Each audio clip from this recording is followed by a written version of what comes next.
Onetake. This is NBA Onetake featuring yours truly, Pretty Boy Lakers. This is NBA Onetake for your head. NBA Onetake for your brain. Coming to you live, Brooklyn, New York. This is NBA Onetake, January 23rd, 2022. It was divisional playoff weekend. But I'm going to tell you something. I had to start off with my San Francisco 49ers as we take on the Dallas Cowboys. And we're doing it at our stadium, Levi Stadium. And it was a close battle. But one Dak Prescott made two costly interceptions that kind of jolted momentum for Dallas to do what I knew was going to happen. What I knew was going to happen, as I said, we was going to beat him up. We was going to beat up Dak Prescott. We was going to put that pressure on him. And we did. Shout out to my mans, the defense. Bosa, Greenlaw. That's my dudes right there. The rest of that, because they ain't playing, man. They ain't playing. I tell you, ain't playing.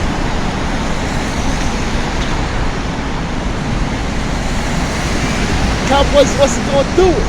I don't blame that damn kicker because he messed up on that field goal and all that other stuff. Hey, I don't care. Shit. Our kicker, Robbie Gold, he's always gold in the playoffs, baby. I love Robbie Gold. That's my boy right here. He did what he had to do. Maybe a kicker. Cowboys always trying to have some damn excuse or something. It's not an excuse. You lost.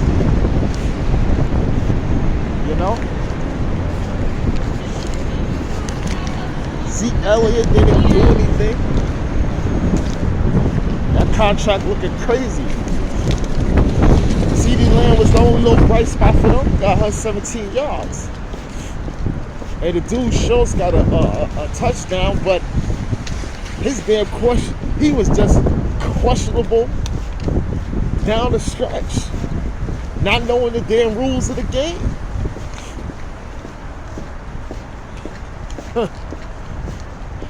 Man, listen.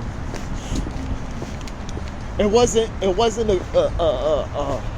high scoring thing like everybody. I said no. Nah, we gonna make it ugly, cause that's how we gonna do it. It's gonna be ugly. It's gonna be ugly, and they gonna have to grind. Sometimes teams don't want to grind to get that win.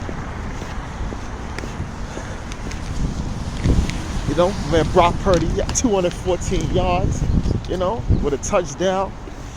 Elijah Mitchell got 51 yards. He was really grinding it in there. Deebo Samuel finished with 56 yards, receiving and rushing, doing it all for my team, like Deebo always do. Deebo. And to me, like I always say, they're one of the best all-around tight ends in the league. George Kittle, he had 95 yards. He does it all for us. That's what I'm saying, like, comparing him, I says, no. He blocks. He does a lot of things. He blocks, he sets screens, he get open, he can run. He does it all for us. And I've been telling people that, And we win, baby. We're gonna go to the NFC title game. We're gonna play against the Philadelphia Eagles, who disposed of the New York Giants like I knew it was. I kind of wanted that rematch that we had back in 2012. I saw an old post that Eli beat Alex Smith and them. But yeah, because we damn sure gonna have that game too. I remember that one. But it's all right. We're gonna play the Eagles. Talk about that. That game. I said that one's gonna scare me a little bit because the evenly matchup it is. But that kid Jalen Hurts, shit, kind of scary a little bit. Then yeah. So you got that Chiefs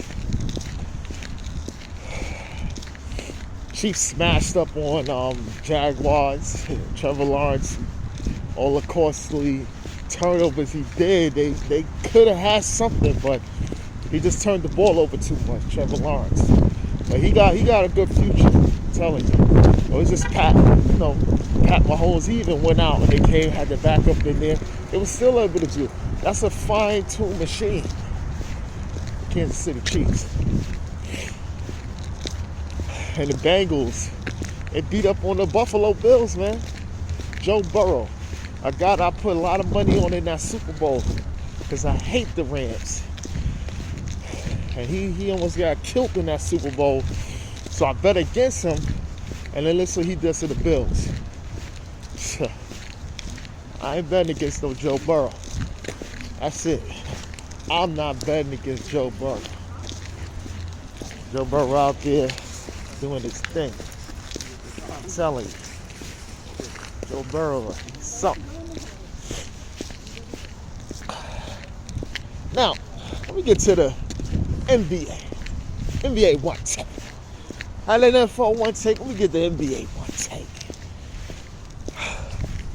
Let's talk about how my Lakers came back. And they beat the Portland Trailblazers. Led by one LeBron James, 37-11. Thomas Bryant looking like 31-14, looking like old Shaq out there. Looking like Shaq. And Dennis Schroeder chipped in with 24-8. Yo, man. Blazers up 25.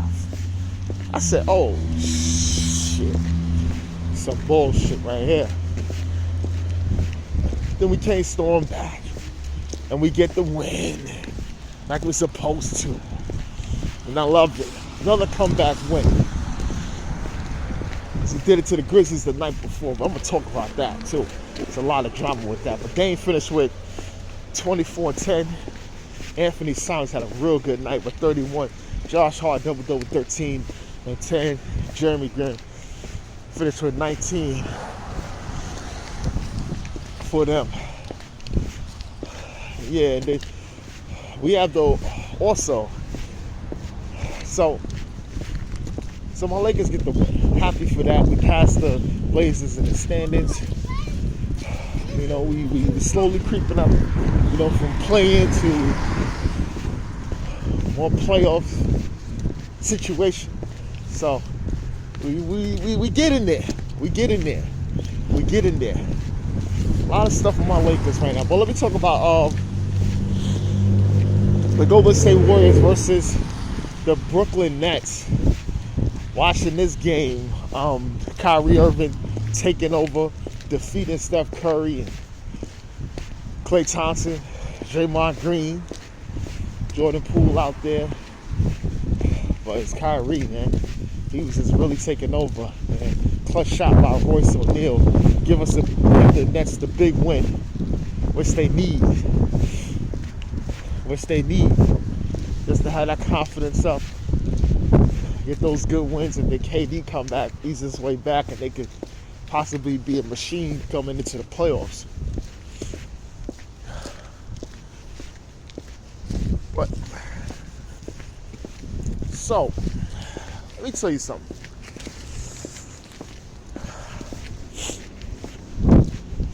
The Lakers just made a move. We just made an NBA trade. Came in.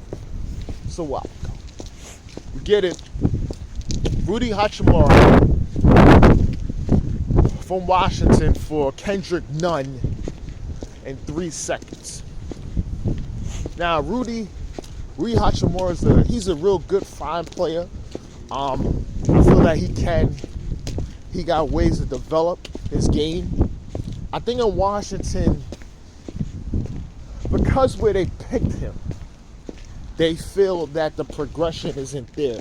because that's why Kyle Kuzma and his production is something that they felt that that's where Rudy Hachimura should be.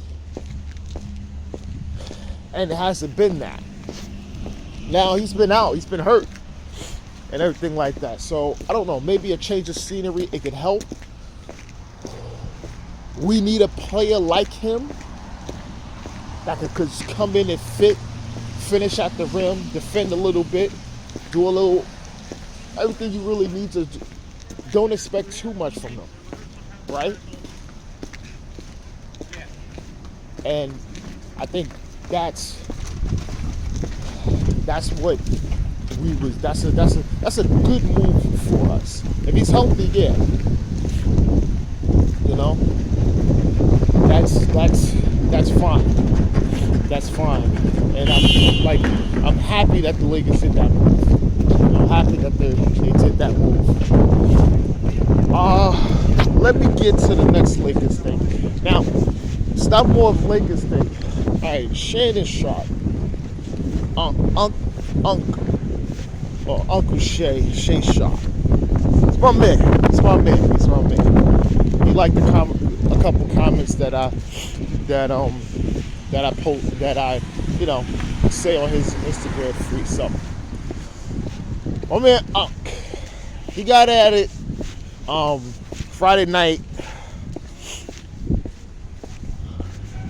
when my Lakers stormed back and they beat the Memphis Grizzlies. But before that was just a lot of jarring going on. There was a lot of shit going on in that game, man. Desmond Bain and LeBron, a lot of craziness. And then Dylan Brooks, I think, said something. And Shannon Sharpe said, "You too small to guard LeBron." And then Dylan Brooks was going at it, and he said F. And then Shannon Sharpe took him by, said it back to him. And almost, he was ready. So he said he was ready for the smoke. And they're going at it. So one Steven Adams coming over, always want to instigate, put himself in the middle or something. Like, bro, don't think you can get knocked out. I don't care how strong you are. You could get your damn top knocked off. Fucking around with the wrong person. Alright? Okay, yo, don't look, oh, you're 7 feet and think, no. I'll hit you with that old man string, nigga. You going down. You gonna be trying to grab for your damn people off the floor. Don't play with Unc. Don't play with Unc. Unc ain't playing with y'all. You know, John Morant came over. You know, he came over. He said something, and then his father T Morant came over, and then they going at it. And then I think afterwards, T Morant and Shannon, you know, gave each other a pound. You know, spoke about it, and you know, made amends to that. You know, Shannon Sharpe just recently, you know, posted an apology on his show, Undisputed, that you know, he apologized, everything like that. Yeah, he did the right thing. I feel him on that. But I don't know. It was entertaining. We came back. So I'm happy for you. Had a good weekend, and my Lakers had a good weekend. There's trade and all this other stuff. I don't know, man. I'm fortunate for my Lakers may turn around this season. You know, this year. Something may turn around for us. But this is NBA Onetake's Pretty Boy Laker, and I'm out.